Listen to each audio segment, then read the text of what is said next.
No, no, no. That is another bullcrap spawn. Look at all the other places it can spawn. Look at it. And it chose to spawn right there. Seriously? 2 more mantises. And then we got these mantises over here draining my freaking resources, bro. Yep, I'm done. Nope, I'm not doing this. I'm not doing this. No, no, no, no, that's bullcrap. That is bullcrap. Yep, nope, not doing this. Bye, game.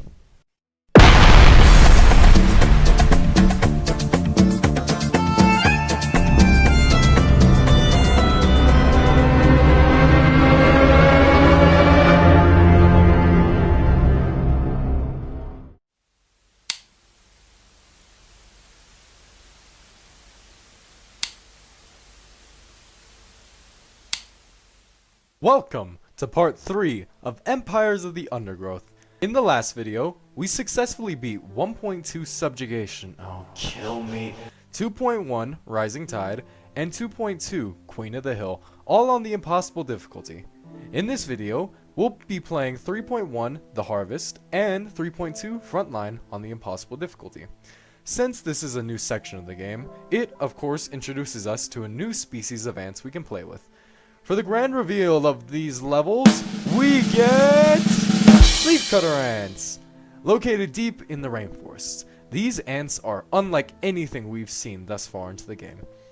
We'll get into what sets them apart from nearly every other colony we play as once we introduce 3.1, The Harvest. For now, I want to give you all a rundown on our main colony with the Formica Raptor ants. In the last video, we made significant upgrades to our colony. In case you don't know, at the end of every level, you gain 3 different rewards for each of your colonies. Territory, which allows you to expand your nest, food, which allows you to create ants, and royal jelly. Royal jelly is essentially the currency used to upgrade your ants. In your Formicarium, there's a button with a DNA symbol on the top left hand of your screen. Once you click it, it'll open up a menu that shows you a different species of ants you will have and will eventually have access to. On both sides of the ants, there are these little buttons that are empty. Once you click on it, you'll see 2 options. These are the upgrades you can put onto the ant you have selected. Each ant species has in total 4 unique abilities which unfortunately cannot be all active at once. Otherwise, your ants would be a bit too broken. However, you can have 2 abilities active at once. Each ability requires royal jelly in order to be unlocked. So at the end of each level, I've been clicking the extra royal jelly button so I can ensure I get every upgrade I can, as these upgrades affect every ant you have that corresponds to the correct species. I'll go over the upgrades I have for my ants now, just in case any of you are playing alongside me and are curious to know what setup I'm using. For the queen, I have Royal Decree, which only activates once the queen drops below 75% health. Once this happens, all your nurseries will spawn their own eggs and instantly hatch eggs for free for 20 seconds, essentially giving you an endless army during this period of time. The second ability I have on the queen is Second Wind. This synergizes extremely well with Royal Decree because it also activates once the queen drops below 75% health. But the ability itself raises the queen's health back up to 100% and makes the queen immune to all attacks for 30 seconds. Now, onto the next set of ants we have, the worker ants. For its ability, I chose Efficient Brood, which adds 40 points to their speed, makes it so they're not slowed down by nursery tiles, adds 10 to the amount of food they can carry when food is harvested from a creature, and increases job completion by 2. Next, I added Nimble. This ability gives workers a 60% chance to avoid an attack, and makes it so creatures have to be closer in order for it to even see it. For our next ant, we have the Black Ants. For its first ability, I chose Meat Wall, which is insanely broken because it reduces all physical attack damage by 50%, essentially making it twice as durable. This pairs really nicely with its second ability, Self-Preservation, which makes the ant retreat for 0.5 seconds once it drops below 40% health. This basically allows it to heal up just a bit before entering combat again. Up next, we have Wood Ants. I explained the abilities we chose in the last video, but I'll go over it again. For its first slot, we chose Corrosive, which deals an additional 6 venom damage over 0.5 seconds, and Weakening, which makes the target receive 40% more damage from venom attacks for 1.5 seconds, essentially buffing its damage output by 40%. That was a mouthful, but now we can move on to the other levels, which happen to contain some of my favorite music in the game, which you'll be hearing shortly. First things first, this level is not like the rest. Immediately upon digging out your first tunnel north, you'd expect to grab some free food from the woodworms, but you'd be mistaken, as your ants don't even attack them. For the first time I played this immediately made me confused, and I immediately said, "What the f*** is this?" Too bad I didn't read a single hint on the right side, otherwise I would have known what to do immediately. Man, I am disappointed in myself from 3 years ago. Anyway, in the off chance you haven't played as the Leafcutters yet, and plan on doing so, allow me to explain how you even get food in these levels. Firstly, you might notice something a little strange in your nest, aside from the giant queen and your workers. It looks like there are tiny little ants on the ground, but you'd be correct. These are called your minimum workers, and they are absolutely essential for these levels. They are the backbone of the leafcutter ants because they convert the leaves you collect into actual food. Let me explain. At the start of the level, you are given quite a bit of food to start out, but if you look at the construction menu, you'll notice 2 new tiles you can create, the leaf storage and the refuse tile. The leaf storage is exactly what it sounds like. It's basically the food storage tile, but for leaves. The refuse dump, on the other hand, is unlike anything we've seen before. We'll get to its function in a moment. But since the game developers at Slug Disco are Giga Chads, they made these ants as similar as they could to their real-life counterparts. Leafcutter ants are fungus farmers, meaning they don't consume other creatures like the other ants. So, how do they get their food, you may be asking?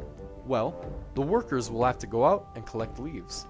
Once the leaves are brought from the nest, the minimum workers will take those leaves from the leaf storage and they'll place it on the nursery tile. Once the leaf is on the nursery tiles, it'll decompose into a fungus, which is your food for the level. However, once you've spent some food on something, waste will build up on those tiles and it'll need to be removed. So, if a minimum worker is free, it'll take the waste and put it into the refuse tile. Here the waste will decompose slowly, freeing up space for more waste in the refuse dump. So, to simplify this, a leafcutter will get leaves, bring it to the nest, a minimum worker places leaves on the nurseries make fungus, fungus is spent, waste builds up. Minimum workers grab waste and put it into the refuse dump. So after that explanation, you may be wondering how exactly we get more minimum workers. Obviously they're essential for the nest, and 7 of them cannot do all these tasks efficiently. But how you get them is quite simple. If you build any ant at all, you get an additional minimum worker alongside that ant. So if you build lots of worker tiles, you'll in turn get a lot of minimum workers. So now that we've explained the minimum workers and the new mechanics of the level, it's time to actually discuss our game plan.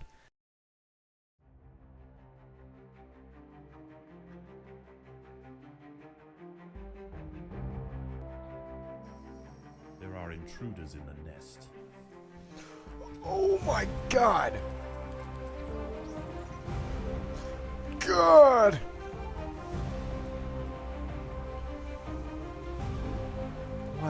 Why? There's always so many. Wait. There's no shot. We're about to win this. Get them over here. Yeah, wait. We win. It's over. They lost.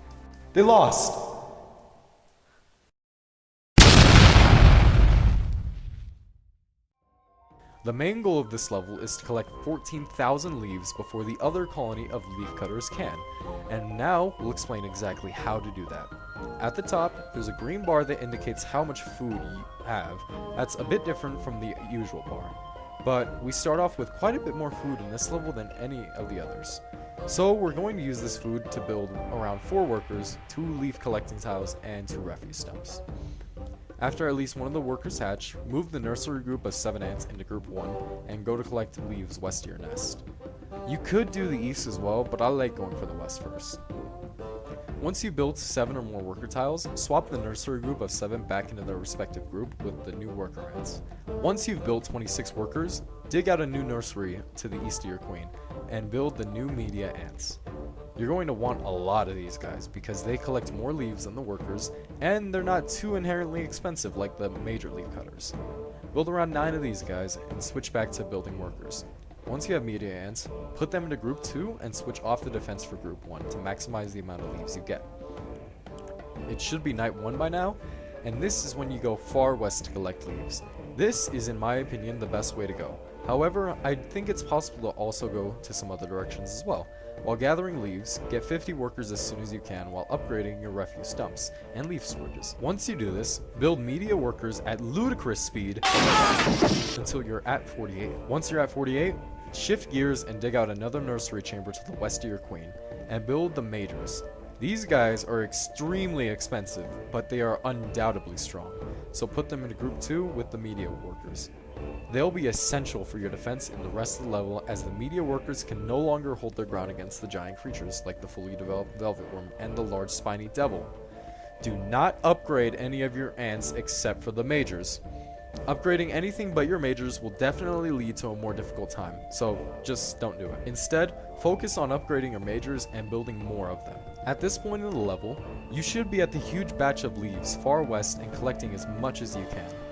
The opposing colony is now probably going to become troublesome because they'll be trying to collect leaves from the same patches as you. If this happens, simply turn off the food collection and defend. Just don't lose.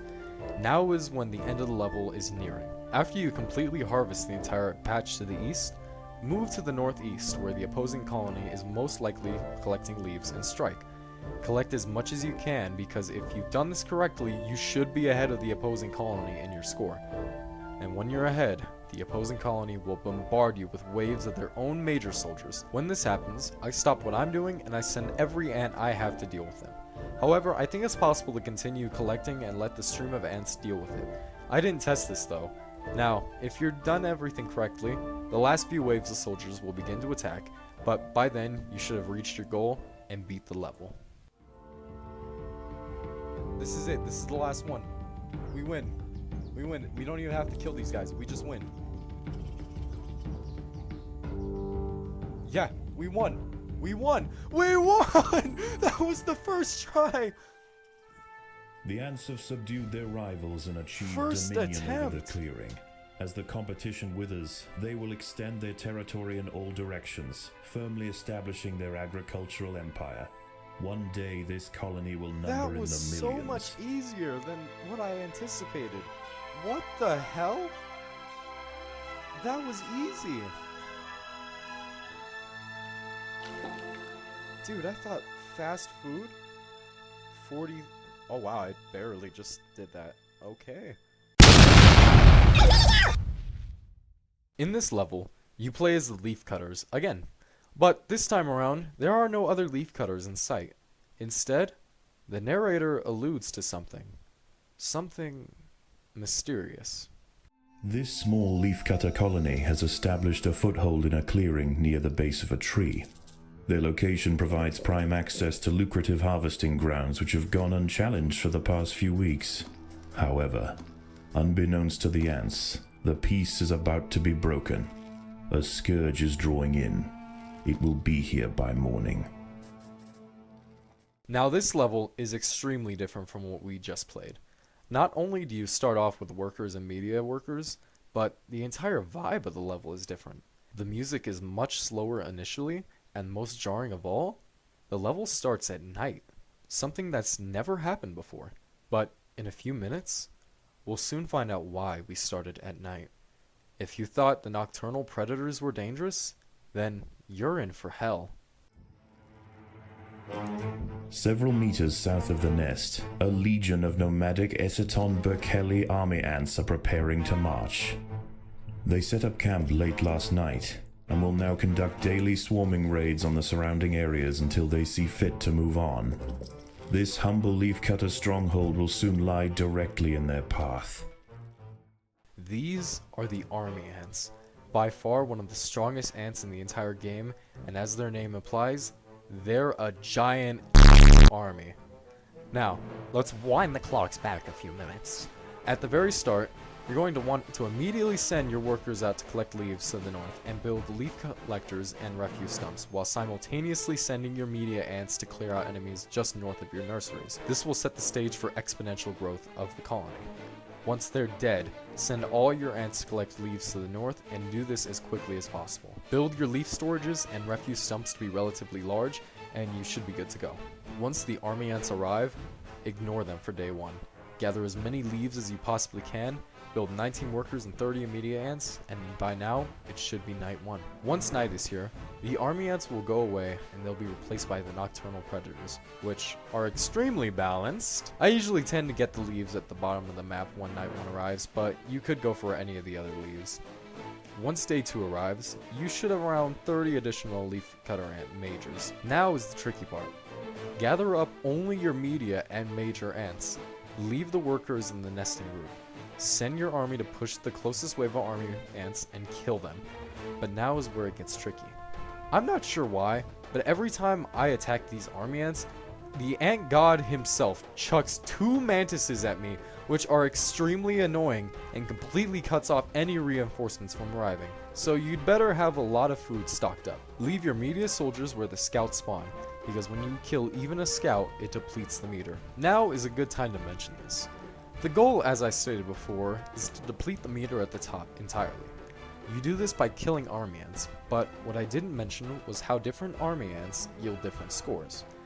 The major army ants will put a significant dent in the meter, whereas a scout will not do too much, but killing enough of them will contribute a good amount. Simply put your pheromone markers with the majors where the swarm spawns, and the marker with the media ants where the scouts spawn, and you should deplete the meter relatively quick. However, since I'm god awful at this game, this took like 3 nights to beat because of the mantises. God, I hate mantises. No. That is another bullcrap spawn. Look at all the other places it can spawn. Look at it. And it chose to spawn right there. Also, on night 2, a giant whip spider puts itself right in front of your nest, so you need to kill it. Use only your major and media ants to kill it, as the workers need to be in the nesting. Before this boss fight, make sure you have a lot of food, otherwise you will lose. After this night, just be sure to stockpile lots of food because the mantis spawns can screw up your battle plan, and the army ants are no joke. So constantly pressuring them is your best bet in order to beat this level. After 6 grueling hours and 13 harsh minutes, I finally beat this godforsaken level that shouldn't have taken this long to beat. Against impossible odds, the soldiers of the Atta stronghold met the tyrannical intruders with ferocious defiance time and time again. Unable to break their lines and after tremendous losses, the army ant swarm has finally elected to move on. For the Leafcutters, the ultimate trial is over.